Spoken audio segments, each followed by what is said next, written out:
All right, third video talking about significance tests. Now, just so you know, significance tests could also be called a test of significance. It could be called a hypothesis test, a test of hypotheses. All of these names all mean the same thing.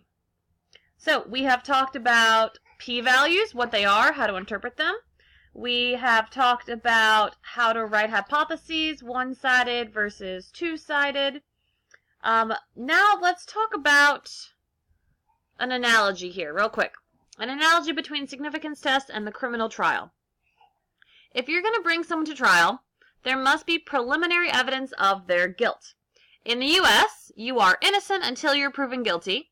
So if we're making the relationship here between significance tests, we are going to assume that the null hypothesis is our innocence. Okay? So we're going to assume it's true until we can prove it otherwise.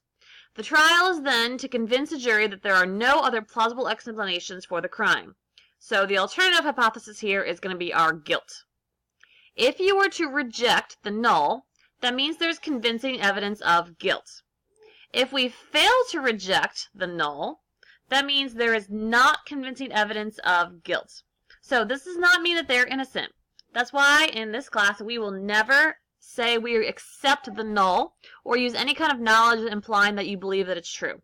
Just like in court cases, right? Either the verdict is guilty or not guilty. If they come up with a not guilty verdict, it doesn't mean that they're innocent. It just means there's not enough evidence to show their guilt. But if they say guilty, then they better be sure that it is true. So we have two possible conclusions for a significance test. Either your p-value is small, right? And p-value, again, is the probability of getting your statistic, assuming that your null hypothesis is true. So then we'd say there's convincing evidence that the alternative is true. So if you reject your null, you're saying that you believe your alternative. Now, if your p-value is large, right, so it's really likely that that statistic were to occur, then you're going to fail to reject your null. So there's not any evidence to say, there's not convincing evidence to say that the alternative is true. And always throw in context. So in our CEO example, right, talking about people born in June and July and seeing if they were disadvantaged, say you have a p-value of 0.008. That's a very small probability. The chance of that happening alone, like if it were true, is very, very small. So we're going to reject the null. They were claiming that it was equal throughout, that it was a 1/6 chance or a 1/6 distribution. So we would say there's convincing evidence that there is a disadvantage, right? The proportion of people born in June and July for CEOs is in fact less than what they were saying. That was our alternative. For our golf example, say we got a p-value of 0.28. That's 28%. That's pretty large, so we are going to, that is a typo right there. We're going to fail to reject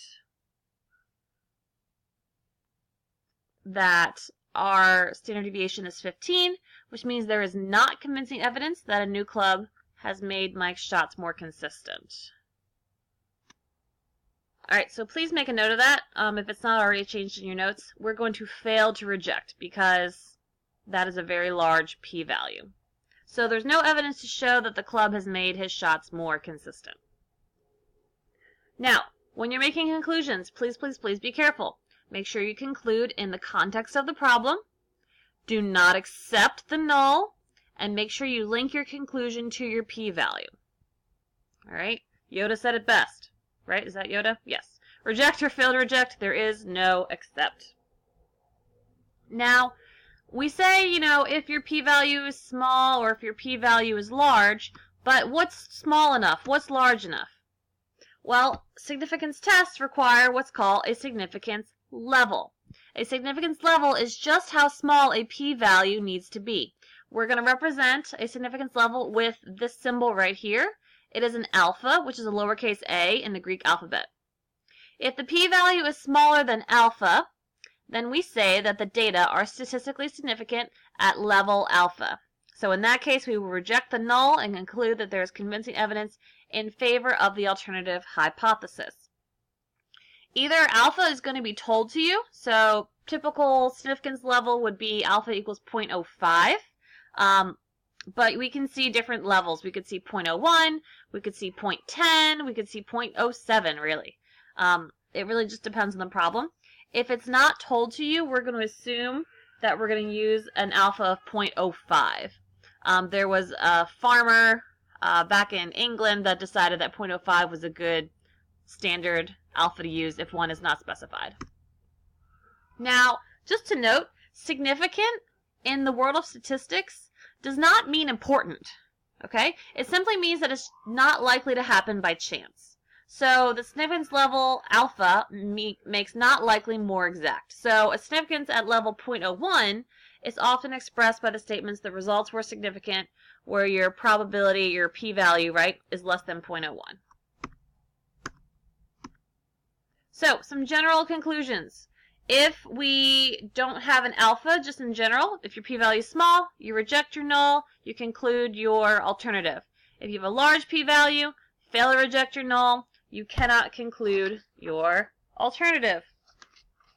So if you have an actual alpha value, then we're going to see if your p-value is smaller than alpha, we reject the null, conclude the alternative. If it's greater than or equal to your alpha, then you're going to fail to reject and you cannot conclude. Alright, let's do an example. A company has developed a new deluxe AAA battery that is supposed to last longer than its regular AAA battery. However, these new batteries are more expensive to produce, so the company would like to be convinced that they really do last longer. Based on years of experience, the company knows that its regular AAA batteries last for 30 hours of continuous use on average. The company selects a simple random sample of 15 new batteries and uses them continuously until they are completely drained. A significance test is performed using the hypotheses. The null hypothesis is claiming that the mean is 30 hours, right? That's what they're claiming from what they saw before. And then our alternative, what we're going to be testing for, is see if they last longer, meaning the mean is greater than 30. Where the mean, notice how they define the parameter, is the true mean life of the new deluxe AAA batteries. So they did the math, waved their hands, magic wand, and they got a p-value of 0.0276. In the later sections, we're going to learn how to do the calculations, but for right now, let's just talk about the conclusions. So we did our magical math, we got a p-value of 0.0276. What conclusion can you make at a significance level of alpha equals 0.05? Well, you got to compare. Compare your p-value to your alpha. This p-value is smaller than this alpha, which means we can say that it is statistically significant at the 5% level. Okay? So notice how we're talking, since the p-value is less than our alpha, it's statistically significant at this level, which means we have sufficient evidence to reject the null, and therefore conclude that the company's deluxe AAA batteries last longer than 30 hours on average. This conclusion has three pieces that you need to be sure of, you always have. Talking about the p-value compared to the alpha, what you're doing with the null, either reject or fail to reject, and then concluding something about the alternative in the context of the problem. So let's look at the next one. What conclusion can you make at a different significance level at alpha equals 0.01? Now, this p-value is greater than our alpha, so it is not statistically significant. So we do not have enough evidence to reject the null, meaning we failed to reject the null. Therefore, we cannot conclude that the batteries last longer than 30 hours on average. Okay? All right. We have one more example that I would like for you to do.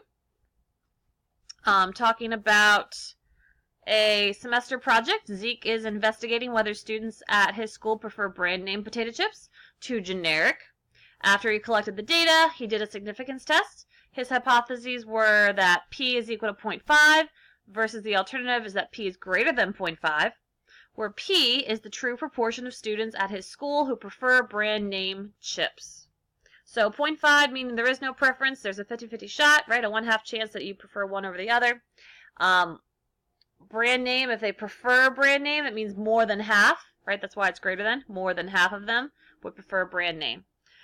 wave his magic wand, he did the calculations, the p-value result was 0.074. What conclusion can you make at each of the following significance levels? Pause this video, write out your conclusions. When you're done, come back and see if you got them right.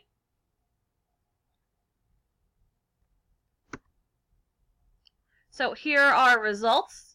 Since the p-value is less than our alpha, we reject the null, convincing evidence that they prefer brand name chips.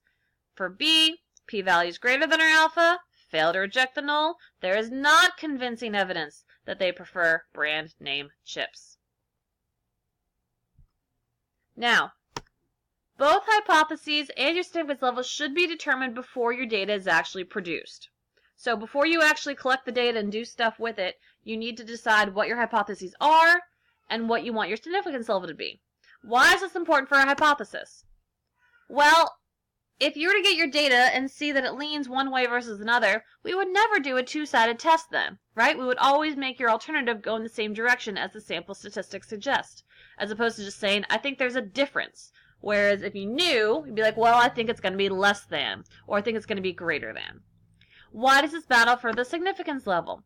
Well, if you set it after you have your p-value, then you can manipulate your conclusion. If you're like, oh, I got a p-value of 0.02, and I want to reject it, let's have my alpha be 0.05. Hey, look, it works. So you don't want to be manipulative in that way. You want to do it before you collect your data. Okay? All right. In our next video, we're going to talk about types of errors and wrap this up.